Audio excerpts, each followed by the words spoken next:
The heat hit Taehyun the moment he stepped out of the transport ship. Vrakas Prime was a desert world, and even inside the Imperial Palace grounds, the air felt like standing too close to an open furnace. He adjusted his diplomatic uniform and followed Ambassador Yunhei through the massive bronze gates. This was his first formal reception since arriving on the planet 3 weeks ago. The palace was enormous. Stone pillars stretched up 30 feet, covered in carvings that told stories of ancient battles. Taehyun had studied the Vrakan Empire for 6 months before this assignment.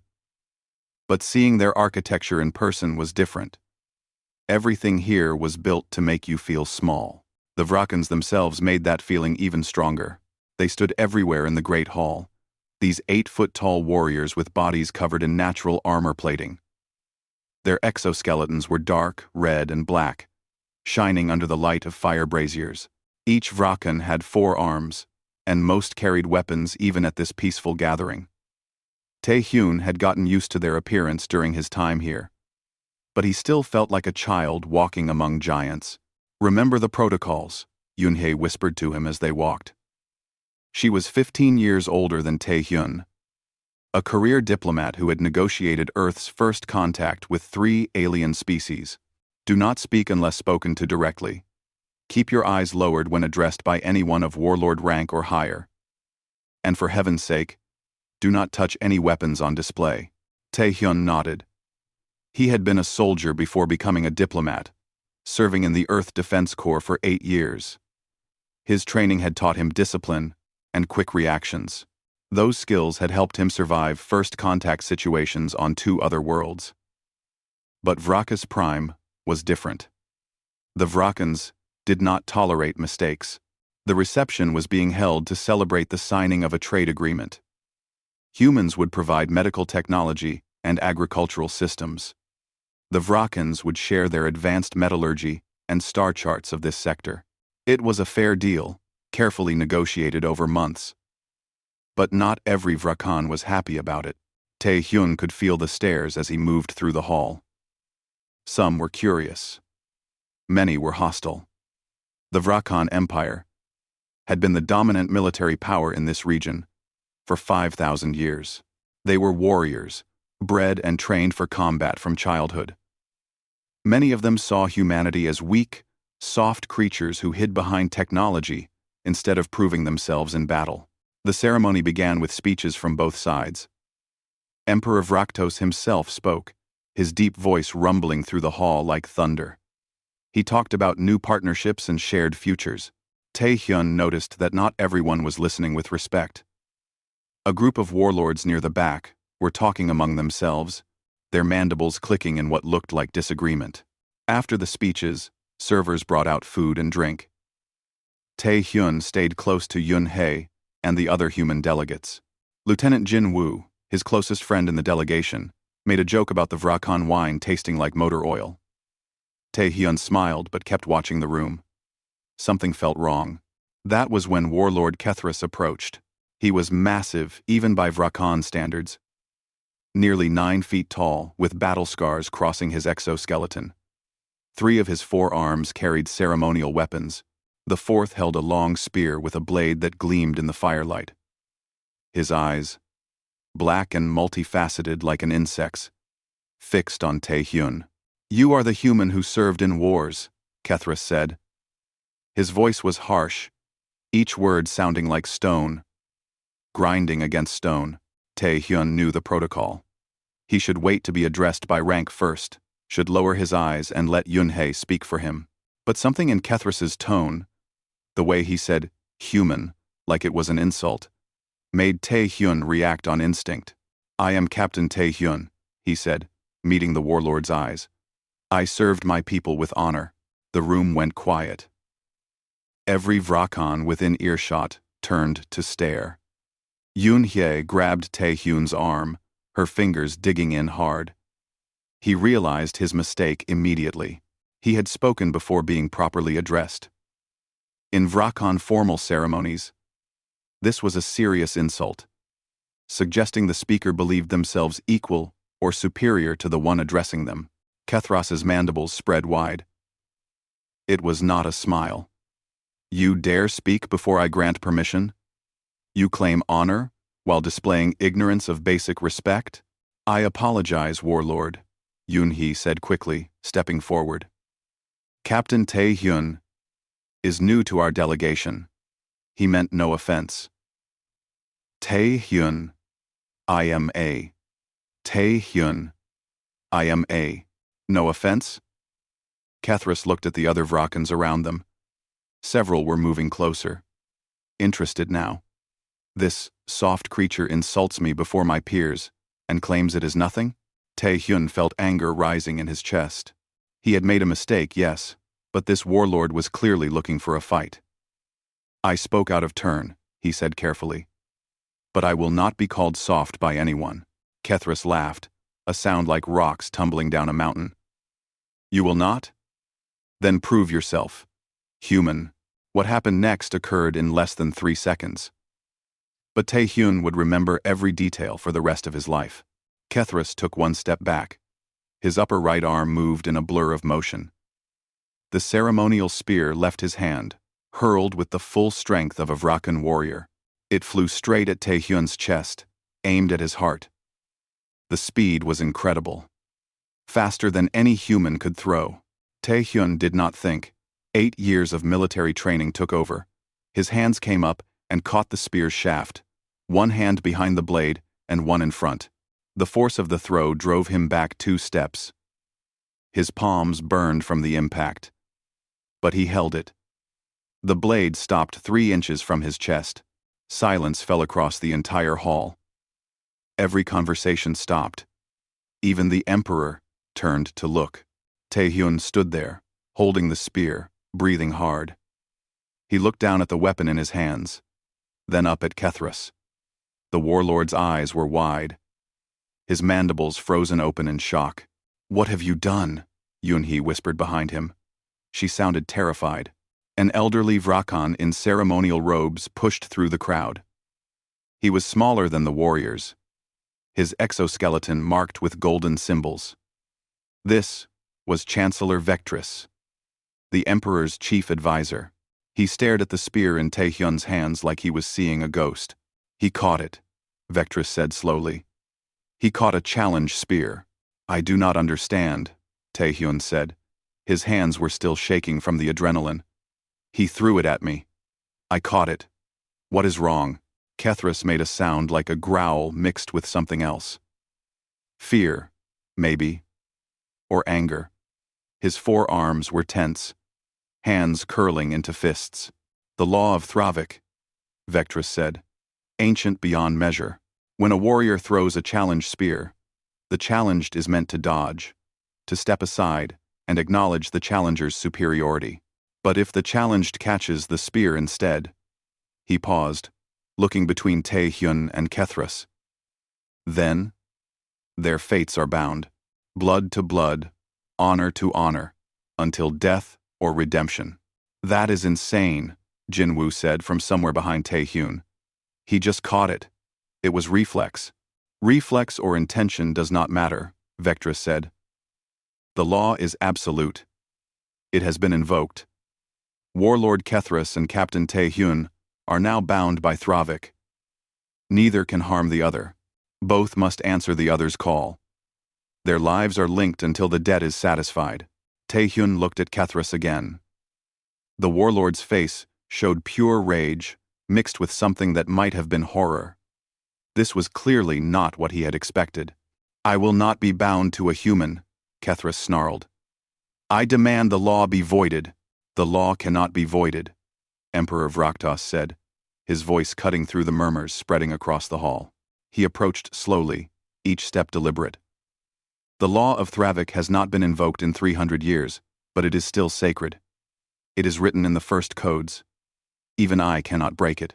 Tae-hyun finally lowered the spear, though he did not let it go. What does this mean, exactly?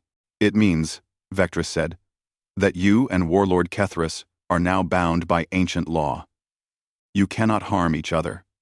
You must aid each other when called, and the bond can only be broken in 2 ways. Both of you, completing a sacred quest, or one, saving the other's life, to balance the debt of fate. Yun-hee was already on her communicator, probably calling Earth for guidance. Jin-woo stood beside Tae-hyun, ready to back him up. The other human delegates looked stunned. Kethras turned and walked away, his footsteps heavy on the stone floor. Several other warlords followed him, their expressions hostile, as they glanced back at Tae-hyun. The Emperor looked at Tae-hyun with something that might have been curiosity. You have made history today, human. Whether that history will be glorious or tragic remains to be seen. The reception is over. We will speak more of this tomorrow. As the Vrakans began to leave, Tae-hyun stood holding the spear, realizing that his life had just changed in ways he could not begin to understand. He had come to Vraka's prime to build bridges between species. Instead, he had just bound himself to a warlord who clearly hated him.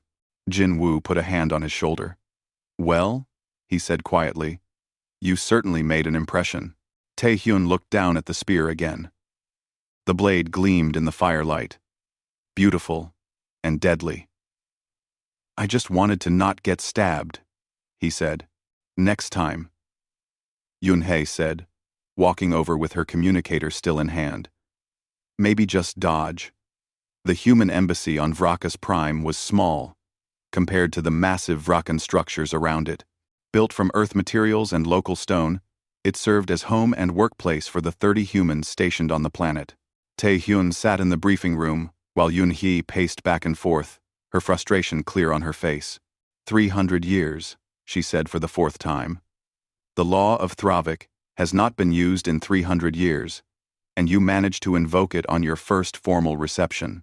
I did not know catching a spear would be a problem, Tae-hyun said. He was tired. The reception had ended 6 hours ago, but sleep was impossible. Yes.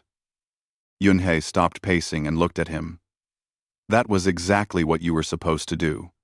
Not literally let it stab you, but dodge it. Step aside. The throw was meant to make you move, to show submission. By catching it, you challenged his challenge. You claimed equal status with a Vrakan warlord. Jin-woo sat across from Tae-hyun, reading from a tablet. I have been going through everything we have on Vrakan culture. The law of Thravik comes from their tribal period, over 5,000 years ago. Back then, catching a challenge spear was considered the ultimate show of courage and skill. It forced the challenger and challenged into a blood bond. They had to fight together, hunt together, survive together, until they balanced the cosmic debt between them. Cosmic debt? Tae-hyun rubbed his eyes. That sounds made up. Most religious laws sound made up to outsiders, Yun-hee said. But to the Vrakans, this is sacred. You and Kethras are now bound by 3 specific rules. First, neither of you can directly harm the other. If you try, the law says your own strength will turn against you. I do not know if that is literal or metaphorical. Probably metaphorical, Jin-woo said. But Vrakan history has some strange stories about warriors who broke Thravik bonds dying in unusual ways. Second, Yun-hee continued, both of you must answer when the other calls for aid. If Kethras is in danger and calls for you, you have to help him. If you call for him, he has to help you. The bond compels it. And third, Tae-hyun asked, the bond only breaks in 2 ways. Either you both complete a quest to the Temple of First Warriors, which most Vrakans think does not exist anymore, or one of you saves the other's life in a way that balances fate. Until one of those things happens, you are stuck with each other. Tae-hyun stood up and walked to the window. Outside, Vraka's prime's twin moons were rising, painting the desert in silver light. Kethras did not look happy about this. Of course not, Yun-hee said. Kethras is a leader of the militant faction. He believes humans are weak and should not be allowed into Vrakan space. Being bound to you destroys his political position. His followers will see it as weakness. His enemies will use it against him. All. So I have made an enemy. You already had an enemy. Now he just cannot kill you. There was a knock on the door. Nari, the embassy's cultural specialist, entered carrying a stack of old books and data tablets. She was younger than Tae-hyun, only 25, but she had already learned 3 alien languages and written 2 papers on Vrakan poetry. "I found something," she said, spreading the materials on the table. Everyone gathered around. Nari pointed to a passage in one of the books, written in Vrakan script, with human translation below. "This is from the Scrolls of Ancient Honor.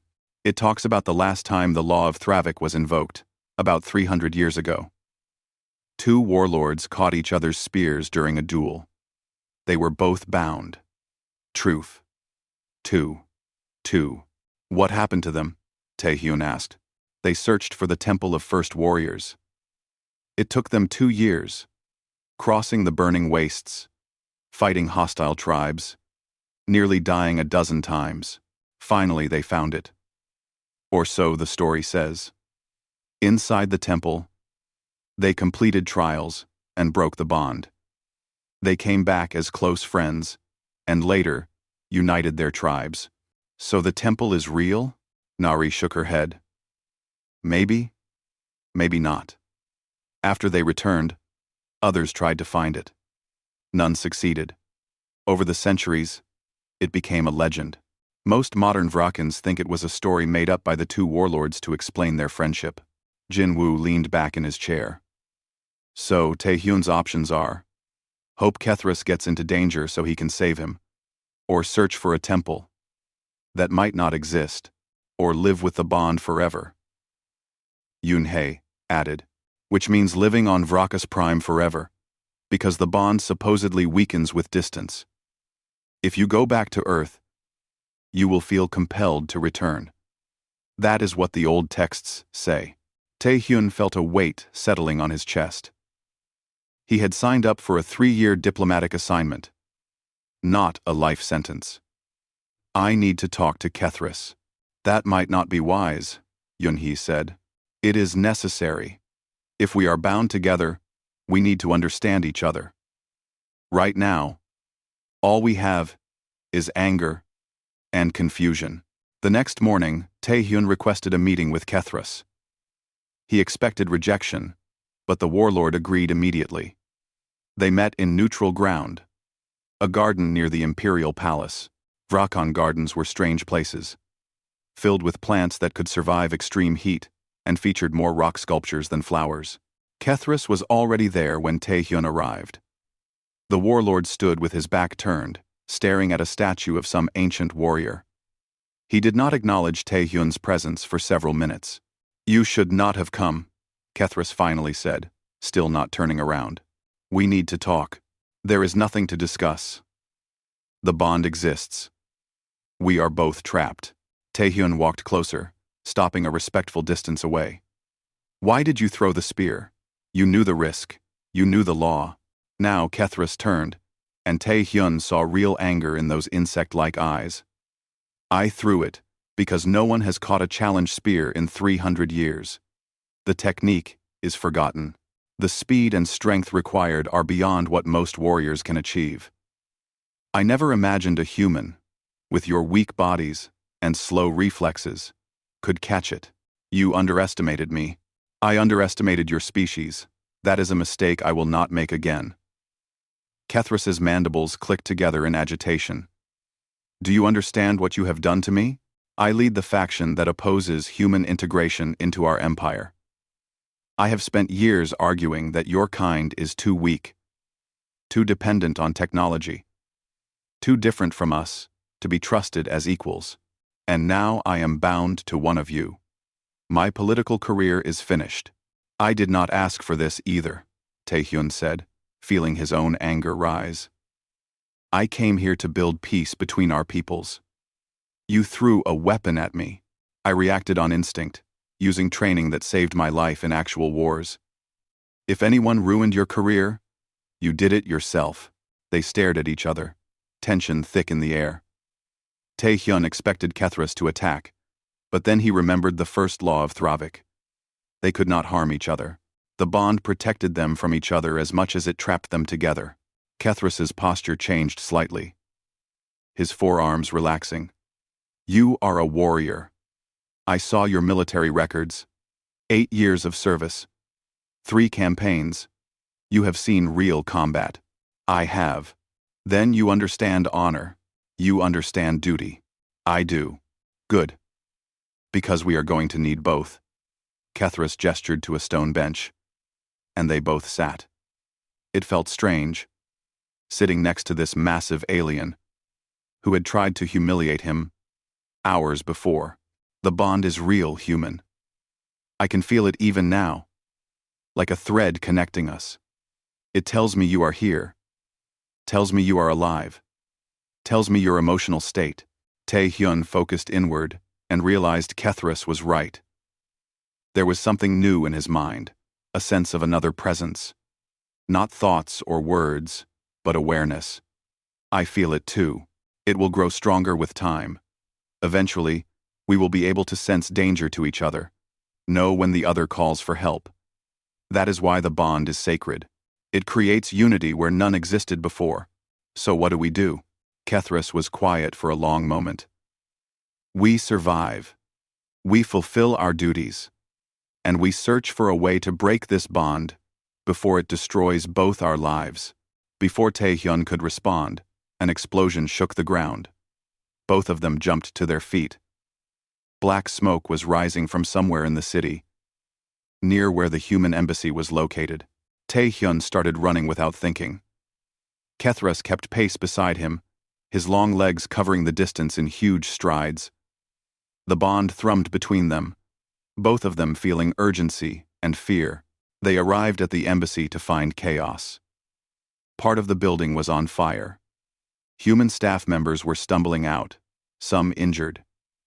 Vrakan's security forces were trying to contain the blaze. Jin Woo emerged from the smoke carrying someone, his face covered in soot. Bomb, he gasped when he saw Tae-hyun. Someone planted a bomb. 3 people are still inside. Tae-hyun ran toward the building, but the heat drove him back. The main entrance was collapsed. Then Kethras moved past him. The warlord charged into the flames, his exoskeleton more resistant to heat than human skin. Tae-hyun watched in shock as Kethras disappeared into the burning building. Minutes passed like hours. Then Kethras emerged, carrying 2 human staff members in 3 of his 4 arms. He went back in. More agonizing waiting. Then he came out again with the 3rd person, a young woman who worked in communications. The warlord collapsed on the ground. His exoskeleton scorched black in places. Tae-hyun ran to him, not sure what to do. Kethras's breathing was labored, his mandibles clicking rapidly. Why? Tae-hyun asked. Why did you save them? Kethras looked up at him, and for the first time, there was no anger in his eyes.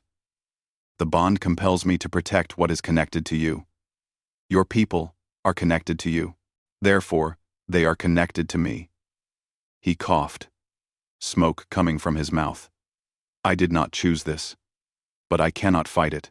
Medical teams arrived, both human and Vrakan. As they worked on the injured, Yunhye came over to Tae-hyun and Kethras. Her face was hard. This was the Pure Flame, she said. A terrorist group that opposes human presence here. They have claimed responsibility, and they have declared war on both the human embassy and what they call corrupted Vrakans. She looked at Kethras.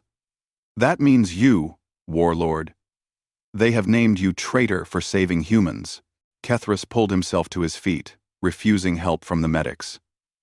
Then we have a common enemy. Tae-hyun nodded slowly. The bond between them pulsed with shared purpose. They had not chosen this connection, and they did not want it. But for now, they would need each other to survive what was coming. The bombing left 6 humans injured and destroyed half the embassy building. Tae-hyun spent the next day helping coordinate temporary housing and medical care. His mind kept returning to the image of Kethras running into the flames, saving people he had claimed to despise just hours before.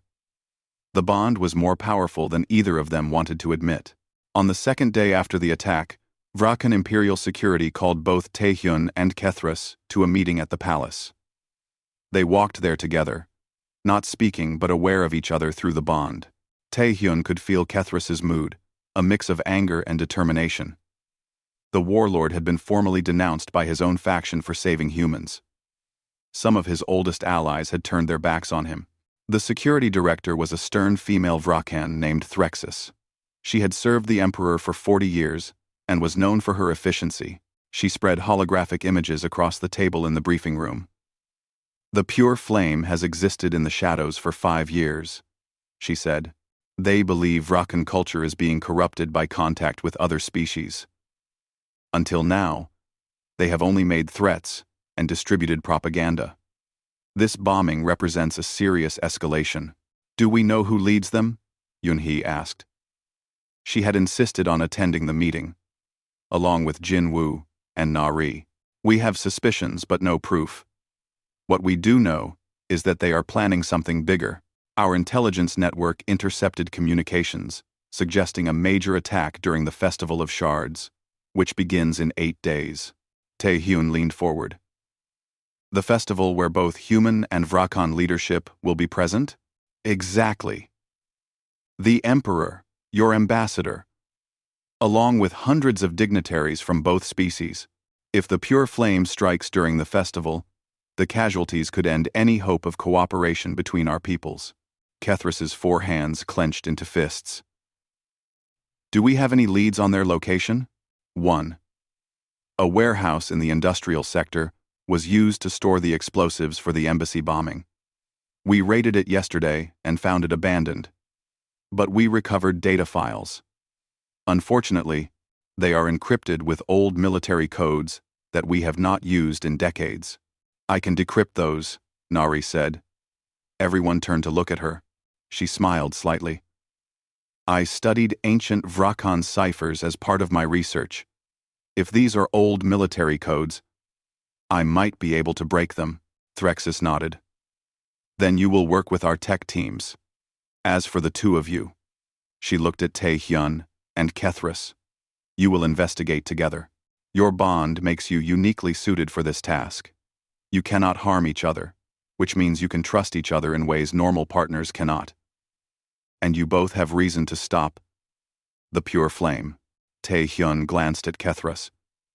The warlord did not look happy, but he did not argue. "Where do we start?" "The warehouse. Look for anything our teams might have missed. After that, follow wherever the evidence leads." End quote. The industrial sector of the capital city was different from the grand architecture of the palace district. Here, everything was function over form. Massive factories processed ore from the mines. Warehouses stored goods waiting for transport. The Vrakans who worked here were laborers, not warriors or nobility. They stared at Taehyun with open curiosity. Humans were still rare enough to draw attention. The warehouse was surrounded by security barriers. Kethris showed his credentials, and they were allowed inside. The space was huge, big enough to hold several Earth buildings. Scorch marks on the floor showed where the explosives had been stored. Vrakan investigators had marked everything with holographic tags. "What are we looking for?" Taehyun asked. "Anything that tells us who these people are." Kethris moved through the space with surprising grace for his size. His soldiers' instincts were clearly active, scanning for details. The pure flame is not just random terrorists. They have training, resources, connections. Someone with power is backing them. Taehyun examined the storage containers. Most were empty now, contents removed by the investigation team. But one container in the far corner had been overlooked, probably because it held only old tarps and broken equipment. He pulled the tarps aside and found something interesting. A data pad, old and scratched but still functioning. "Kethris," he called out. "Found something." The warlord came over and examined the data pad. "This is military issue. 30 years old at least. Only officers carried these." He activated it, and text scrolled across the screen in Vrakan script. His mandibles clicked rapidly as he read. "Messages between Pure Flame members. They are not careful about security on this old device. They did not think anyone would find it. I playing. Genre ensue. What do the messages say? Supply routes, meeting locations, and a name. Kethris looked at Tae-hyun, and through the bond, Tae-hyun felt shock mixed with pain. Warlord Tharkos. Who is that? My teacher. The warrior who trained me from childhood. He is a legend. Tae-hyun. One of the greatest fighters our people has ever produced. If he is leading the pure flame. Kethris stopped, his voice heavy with emotion. Everything I am, I learned from him. They took the datapad back to the palace. Nari worked with Vrakon tech specialists to extract everything from it. The evidence was clear. Warlord Tharkos was indeed leading the pure flame. More than that, he had been planning this for years, slowly building a network of supporters who believed Vrakon culture was being destroyed by outside influence. He is not wrong about some things, Kethris said quietly. They were in a small office, reviewing the data. Our empire has changed since we made contact with other species. Some traditions have been abandoned. Some younger Vrakons now question the old ways. Change is not always bad, Tae-hyun said. Tell that to someone who has spent 70 years defending those traditions. Kethris pulled up an image of Tharkos. The elderly warlord looked powerful even in a still photo. His exoskeleton marked with countless battle scars. He fought in the border wars. He united 3 tribes under imperial rule. He has given his entire life to Vrakon honor and strength. And now he kills innocents because he is afraid of change. Yes. That is the tragedy. Kethris closed the image.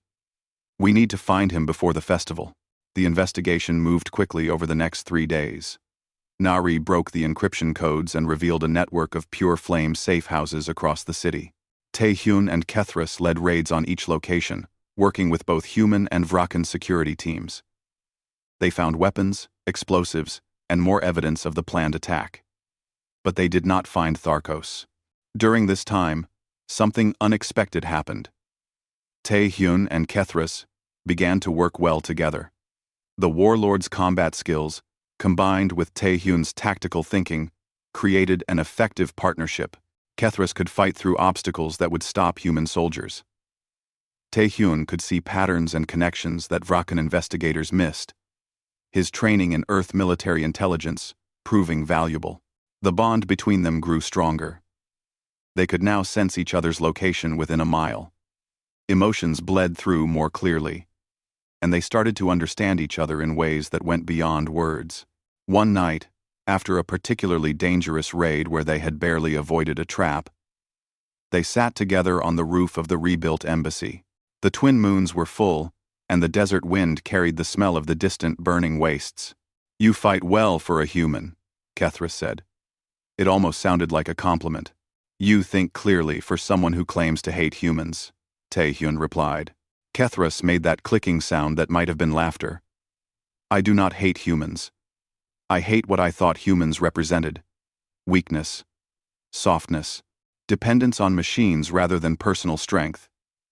He flexed his forearms. But you are not weak. You simply have different strengths. You are not the mindless warrior I thought you were, Tae-hyun admitted. You write poetry. Nari found your work in the Imperial Archives. You researched me? Of course. We are bound. I wanted to understand who I am connected to. Tae-hyun looked at the stars. You write about loss and change, about holding on to meaning in a universe that keeps moving forward. It is beautiful work. Kethris was quiet for a long time. My daughter would have liked you. You have a daughter? Had. She died in the border wars, 10 years ago. She was a scout, killed in an ambush by raiders. She was only 23 years old. The pain in Kethris's voice was matched by the pain flowing through the bond. She believed in change, in cooperation with other species. She argued with me constantly about it. I told her she was naive, that she did not understand how dangerous the universe was. Then she died, and I could never tell her she was right. Tae-hyun did not know what to say. He simply sat there, sharing the grief through their connection. "That is why I threw the spear," Kethris finally said. "When I saw you, young and confident, believing in peace and cooperation like my daughter once did, something in me broke. I wanted to prove you wrong. I wanted to prove she was wrong. But instead, I bound myself to you. And now, I am forced to see that maybe she was right all along." Before Tae-hyun could respond, Jin-woo burst onto the roof. "We found him!" Nari traced a communication to a compound in the old quarter. "Tharkos is there. And he is not alone. Looks like he is preparing the final strike." Tae-hyun and Kethris were on their feet immediately. The bond thrummed between them, both feeling the same determination. They gathered a strike team, both human and Vrakan soldiers. The plan was simple. Hit the compound hard and fast, capture Tharkos before he could escape or detonate any weapons. The compound was a fortress. High walls, automated defenses, and dozens of pure flame fighters inside. The battle was brutal. Energy weapons lit up the night. Tae-hyun led the human team through a side entrance, while Kethris and the Vrakan warriors hit the front gate. They fought their way inside, room by room. The pure flame terrorists were well-trained and fanatical. They fought to the death, rather than surrender. Tae-hyun's team took casualties. So did Kethris's. But they kept pushing forward. Finally, they reached the central chamber. Tharkos stood there, ancient and powerful. He held a plasma rifle in 2 hands, and had 2 more weapons on his belt. Around him were the last of his loyal fighters. "Student," Tharkos said when he saw Kethris, "you have come far down a dark path. I have come to stop you, teacher. To stop me? Or to stop yourself from seeing the truth?" Tharkos aimed his rifle at Tae-hyun. "Your empire is dying, Kethris. Corrupted by soft aliens who will never understand what we are. I am trying to save our people. This is his rife. On tak to Zyar Bidj. With another Tenta's laugh. By murdering them? By reminding them what they are. Warriors, conquerors, not diplomats, and friends to weaklings." The battle erupted again. Tharkos was as skilled as the legends said. He moved like a much younger warrior, his shots precise and deadly. 2 Vrakan soldiers fell. One of Tae-hyun's team was hit and went down screaming. Tae-hyun flanked right, while Kethris moved left. They did not need to communicate. The bond showed them each other's intentions. They worked in perfect sync, covering each other's movements. Tharkos saw the coordination and laughed. "Look at you, bound to a human like a slave. Where is your pride?" My pride," Kethris shouted back, "is in choosing what is right over what is easy." The old warlord shifted his aim, targeting Tae-hyun. The plasma rifle charged up, ready to fire a shot that would burn through any armor. Time seemed to slow. Tae-hyun saw the weapon, saw his death coming. Then Kethris moved. The warlord threw himself in front of Tae-hyun, his body blocking the shot. The plasma bolt hit Kethris in the chest, and he went down. Tae-hyun caught him, lowering the massive warrior to the ground. Through the bond, he felt pain exploding, felt life starting to fade. The medical team worked on Kethris for 4 hours. Human doctors and Vrakan healers combined their knowledge, using technology from both species to save his life. The plasma bolt had burned through part of his exoskeleton and damaged internal organs. Any normal warrior would have died. But Kethris was strong, and he had something worth living for now. Tae-hyun waited outside the medical bay, pacing back and forth. The bond told him Kethris was alive, but in pain. Jin-woo sat nearby, trying to offer support. Yoon-hye handled the political aftermath. Tharkos had been captured alive, along with 15 of his followers. The pure flame was broken. Their planned attack on the festival stopped. It should have felt like victory. Instead, Tae-hyun felt hollow. When the doctors finally let him in, Kethris was awake but weak. Medical devices covered his chest, repairing the damage. The warlord's mandibles moved slowly when he saw Tae-hyun. "You should have let me die," Kethra said, his voice barely above a whisper. "The bond would not let me." Tae-hyun sat beside the medical bed. "Besides, you took that shot for me." "Why?" "The bond," Kethra said. But through their connection, Tae-hyun felt something else. Not just duty, but genuine care. The warlord had thrown himself in front of death, not because the law forced him to, but because he wanted to. "The doctors say you will recover fully," Tae-hyun said. "The combination of our medical techniques worked well." "Yes, another example of cooperation between species achieving what neither could alone." Kethras's eyes focused on Tae-hyun. "My teacher was wrong. I see that now. Strength does not come from isolation. It comes from unity." Over the next 2 weeks, Kethras healed. Vrakan bodies recovered quickly when given the right care. During that time, something important happened. The bond between them should have broken. Tae-hyun had saved Kethras by getting medical help. Kethras had saved Tae-hyun by blocking the plasma shot. By the ancient law, the debt should have been balanced, but it was not. The bond remained, as strong as ever. "I do not understand," Kethra said when they discussed it. He was walking now, though still moving carefully. They stood in the embassy garden, which had been rebuilt after the bombing. "We have each saved the other's life. The law should be satisfied." Nari had been researching this question. She brought ancient texts to show them. The law is more complex than most people remember. Saving each other's life balances the debt only if you want the bond broken. But if both parties wish the bond to remain, it continues as a choice rather than a requirement. "Are you saying," Tae-hyun asked slowly, "that we both subconsciously want this bond to continue?" "Not subconsciously. The bond does not lie. You both know what you feel. The question is whether you will admit it." After Nari left, Tae-hyun and Kethra stood in awkward silence. Finally, Kethra spoke. "You are the finest warrior I have ever fought beside. The bond has shown me that humans are not weak. You have different strengths than Vrakans, but they are no less valuable. Perhaps more valuable, because you have had to develop them without the physical advantages my people enjoy." "You are the most honorable person I have met on any world," Tae-hyun replied. "You question yourself. You grow. You admit mistakes. That takes more courage than any battle. So what do we do? Keep the bond forever? There is another option." Tae-hyun pulled out a datapad showing Nari's research. "The Temple of First Warriors. If we find it and complete the trials, the bond can transform into something else. Not a requirement, but a chosen brotherhood.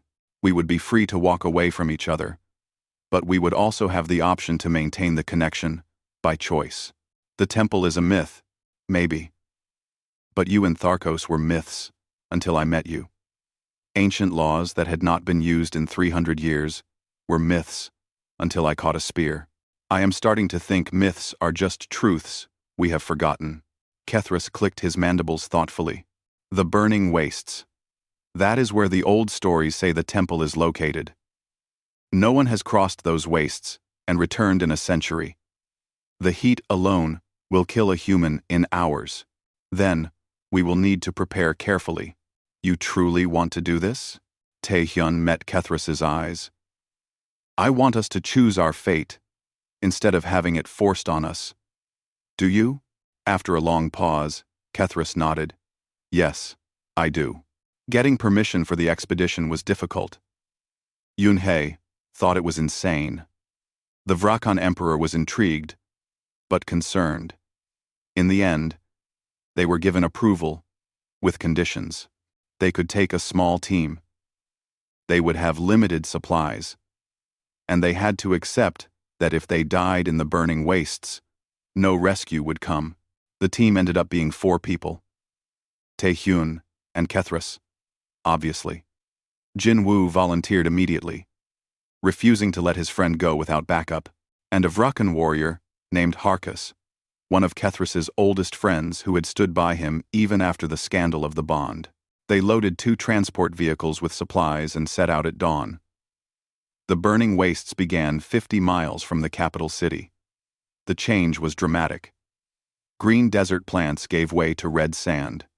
The temperature jumped 20 degrees. The air became dry and harsh.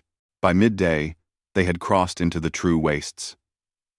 Here, nothing grew.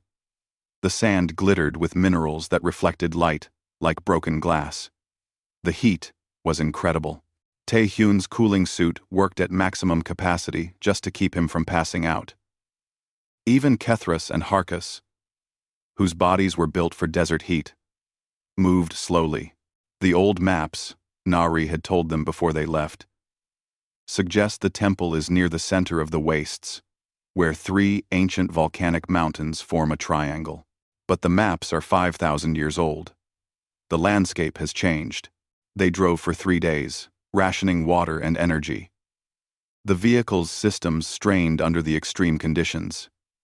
At night, the temperature dropped so fast that frost formed on the sand.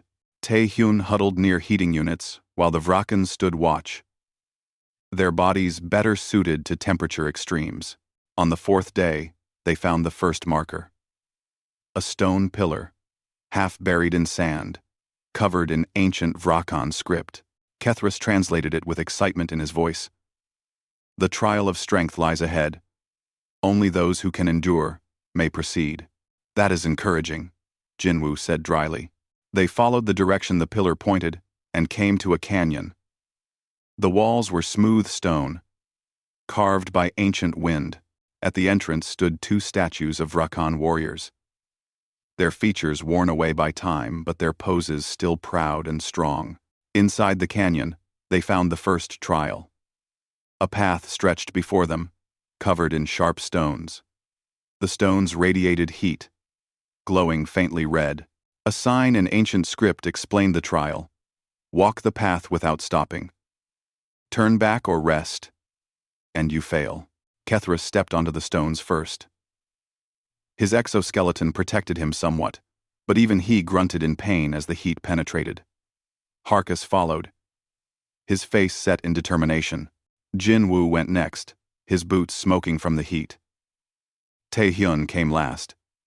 Each step agony despite his protective gear. The path was a mile long.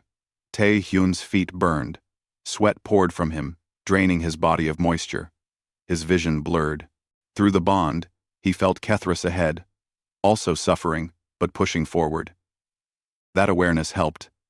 If Kethras could endure, so could he. Halfway through, Jinwoo stumbled. Tae-hyun caught him, kept him moving. Do not stop. We are almost there. My boots are melting. Jin-woo gasped. Then walk faster. They made it. All 4 collapsed at the end of the path, gasping and trembling. But they had passed the first trial. The second trial was different. They entered a chamber where ancient puzzles covered the walls. The puzzles required understanding both Vrakan history and mathematical logic. Harkus struggled with the complex calculations. Jinwoo understood the math but not the cultural references.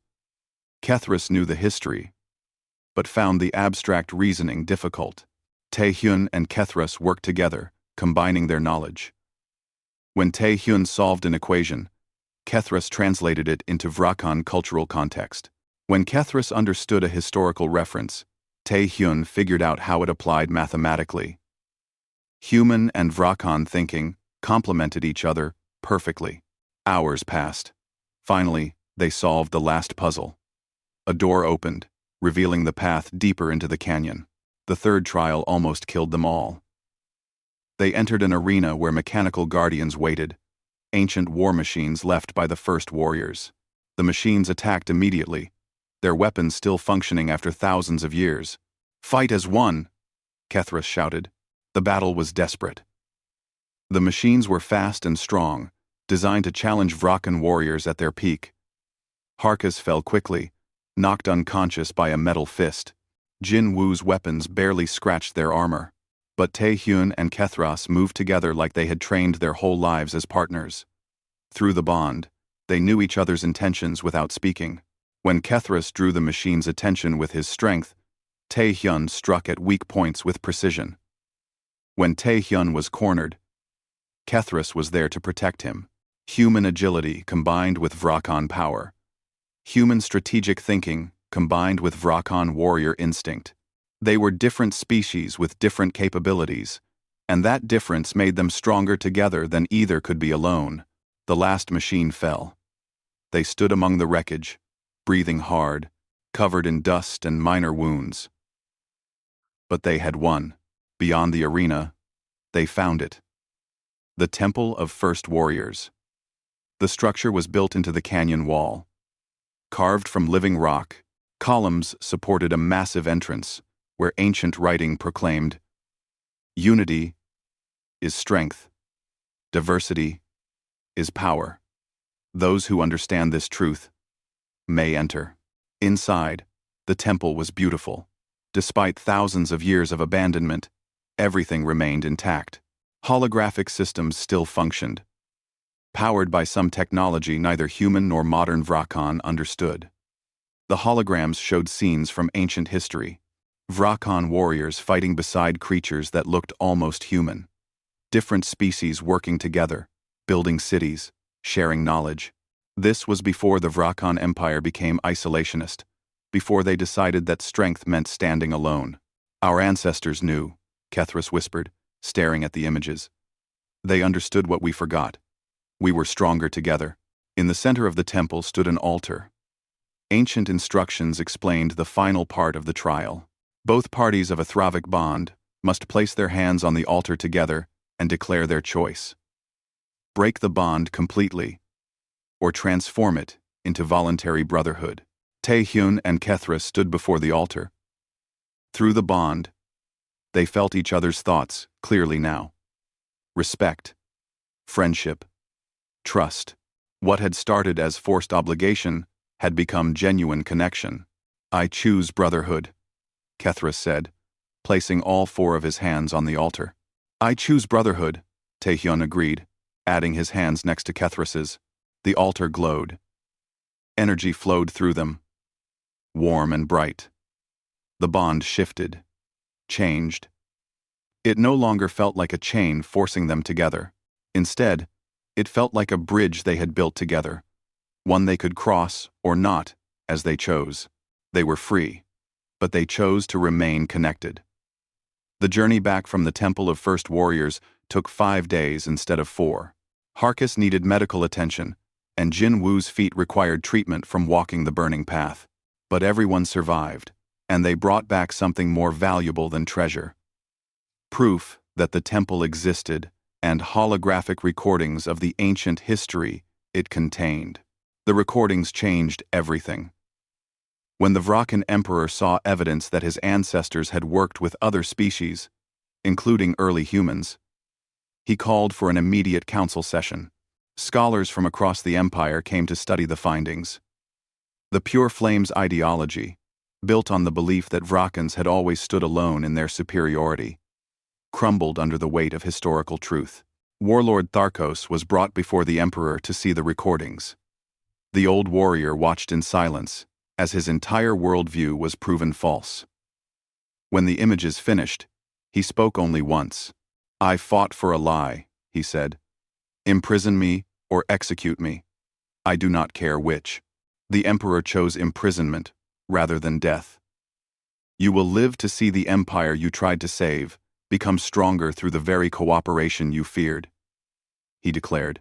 For Tae-hyun and Kethras, life changed in unexpected ways. The bond was no longer mandatory, but they kept it active by choice. Through it, they could sense each other across the city, knew when the other needed help, shared emotions and sometimes even surface thoughts. It made them an incredibly effective team. The emperor recognized this. 1 month after their return from the temple, he summoned both of them to the palace. Yun-hee came with Tae-hyun, and Harkus accompanied Kethras. They met in the imperial chamber, where the emperor sat on his ancient throne, surrounded by advisors and warlords. "Captain Tae-hyun," the emperor began, his deep voice filling the chamber. "You came to our world as a diplomat. You were bound to one of our greatest warriors through accident and ancient law. What happened next surprised us all. You did not run from the bond. You did not seek the easiest way out. Instead, you proved yourself worthy of standing among warriors." The emperor stood, and everyone in the chamber fell silent. "You ventured into the burning wastes, a place where even our own people fear to go. You survived trials designed to test Vrakan warriors at their peak. And you did this not because you had to, but because you believed in something greater than yourself." He approached Tae-hyun, and for a moment, the human felt very small before this massive alien ruler. "I therefore grant you the title of Warrior Delegate, the first human to hold such rank in our empire.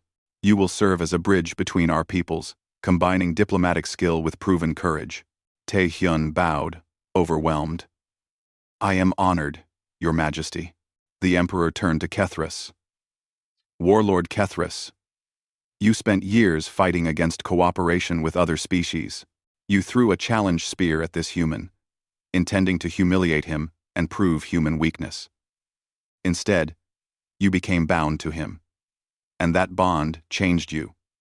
You saved human lives. You fought beside humans.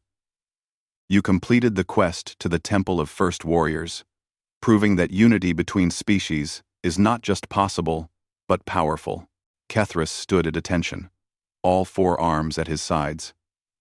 "I learned, Your Majesty, that I was wrong. It is the hardest thing for a warrior to admit, but it is true. That humility, combined with your strength, makes you invaluable." The emperor gestured to the assembled warlords. "You will lead a new division of our military, one that specializes in joint operations with allied species. You will teach our warriors that cooperation is not weakness, but wisdom." Over the next 6 months, Tae-hyun and Kethras worked to implement the emperor's vision. It was not easy. Many Vrakans still distrusted humans. Many humans found Vrakans intimidating and difficult to understand. But slowly, progress happened. Tae-hyun established training programs where human soldiers and Vrakan warriors learned together. He discovered that humans excelled at adaptability and unconventional thinking, while Vrakans brought discipline and physical prowess. Combined teams accomplished things neither species could achieve alone. Kethras faced resistance from traditionalist warlords who saw his friendship with a human as betrayal. He met with each one personally, showing them the temple recordings, explaining what he had learned. Some were convinced. Others remained hostile. But even the hostile ones could not deny that joint human-Vrakan operations were proving highly effective. One particular mission demonstrated the value of cooperation. Pirates had been raiding settlements on the border between Vrakan and human space. They used fast ships and hit-and-run tactics that frustrated both species' military forces. Tae-hyun proposed a joint operation, combining Vrakan firepower with human stealth technology. The mission almost went wrong. The pirates had better defenses than expected, and the joint team found itself trapped in an asteroid field under heavy fire. Tae-hyun and Kethras were separated from their teams, pinned down in a damaged shuttle with systems failing. "We are not going to make it," Jin Woo reported over the communicator. "Their weapons are tearing through our shields." Tae-hyun looked at Kethras. Through the bond, they shared the same thought simultaneously. It was risky, maybe suicidal, but it might work. "Do you trust me?" Tae-hyun asked. "With my life," Kethras replied without hesitation. They executed a maneuver no one expected. Using the shuttle's last bit of power, they rammed directly into the pirate flagship. Kethras's strength and armor allowed him to survive the impact. He tore through the ship's hull, creating an entrance.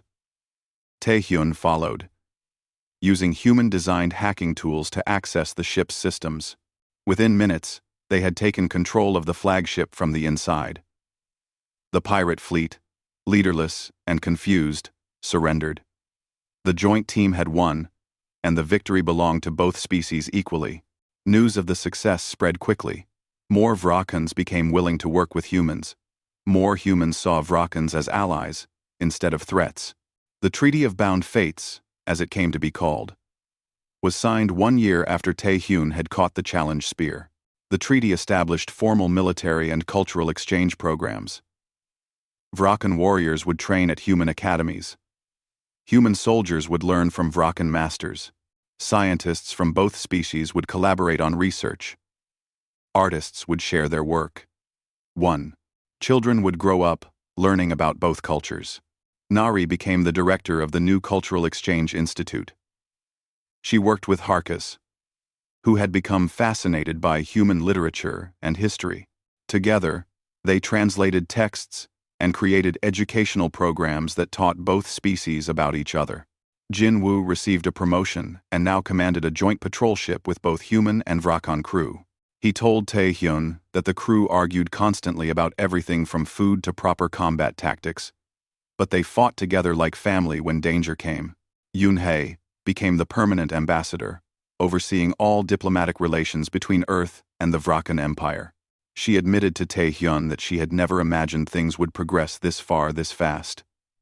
"You caught a spear and changed history," she told him. "Not many people can say that, but the real changes were smaller and more personal." In the capital city, mixed neighborhoods appeared where humans and Vrakans lived side by side. Restaurants served food from both cultures. Schools taught both languages. Children of both species played together in parks, inventing games that combined human creativity with Vrakan strength. Tae-hyun watched these changes with satisfaction. 2 years after arriving on Vrakas Prime, he had made this planet his home. Earth was still his birthplace, and he visited occasionally. But this was where he belonged now. One evening, Kethras invited Tae-hyun to his home for the first time. The warlord's house was built in traditional Vrakan style, with high ceilings and open spaces, but Kethras had added some human touches. Comfortable furniture, sized for smaller beings, books in both languages, artwork from both cultures. "I want to show you something," Kethras said, leading Tae-hyun to a memorial wall. Images covered the stone, holograms that activated as they approached.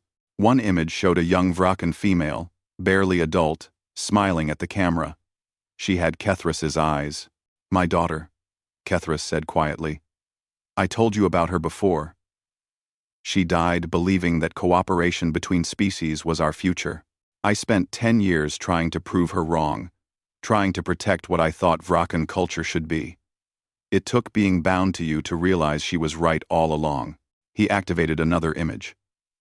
This one showed Tae-hyun and Kethras standing together, after completing the temple trials, both exhausted but victorious. "I added this recently. You have become the son I never had, Tae-hyun.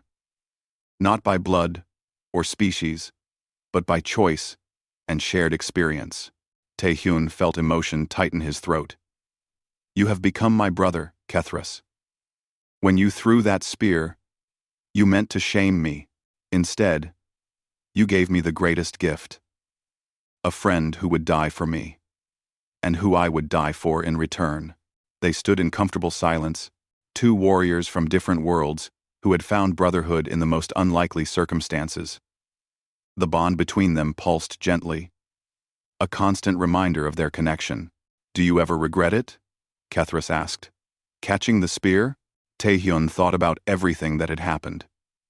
The danger, the pain, the challenges, but also the friendship, the growth, the sense of purpose.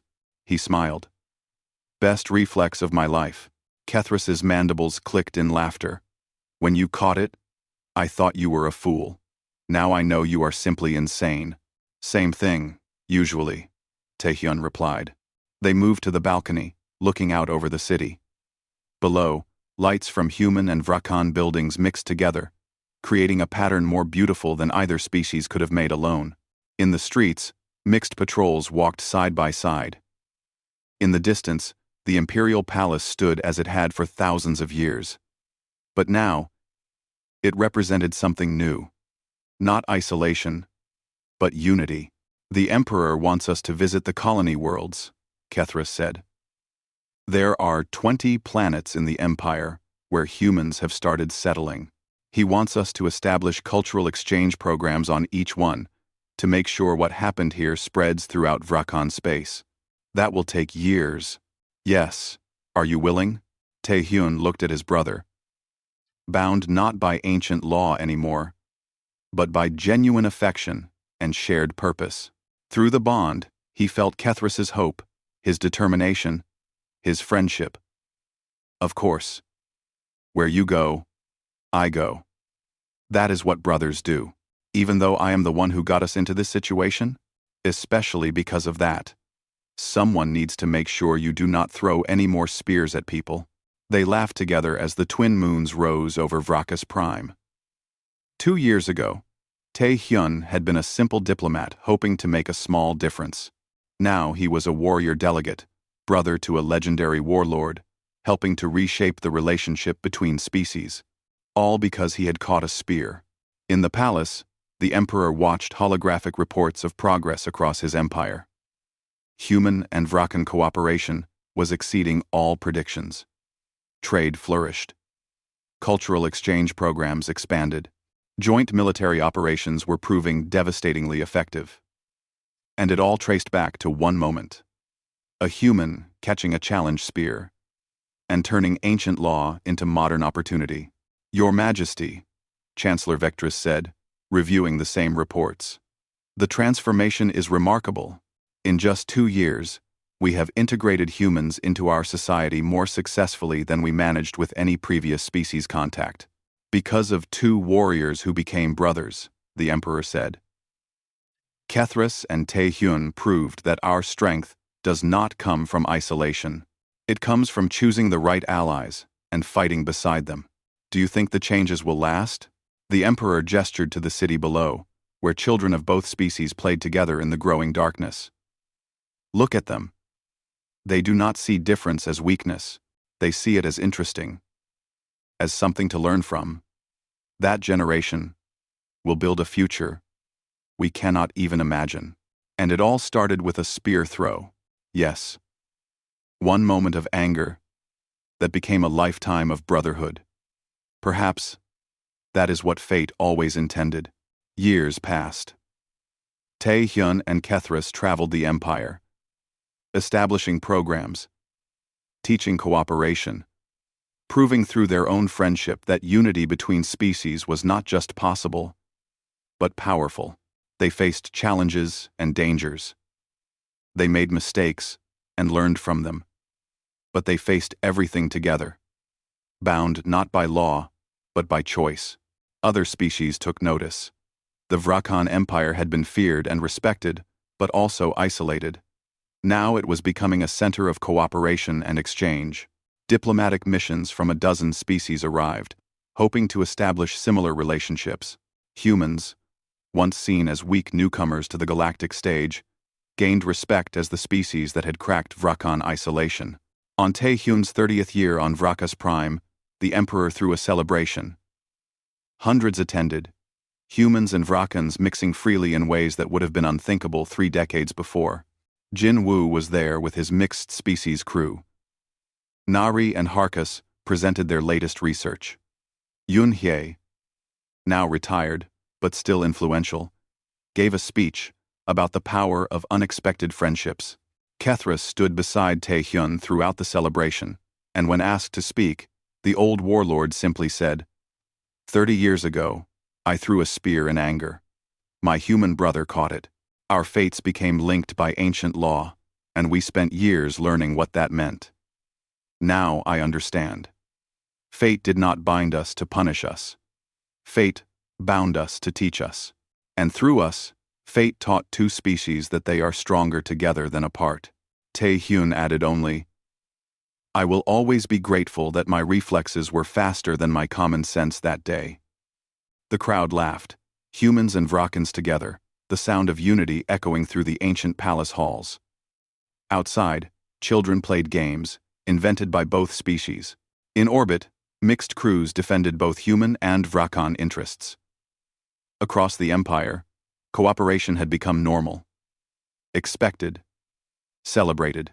All because one human had caught a spear, and two warriors had chosen to turn ancient law into modern brotherhood. Their fates had been linked by tradition, but they had been transformed by choice, proving that the greatest strength comes not from standing alone, but from standing together.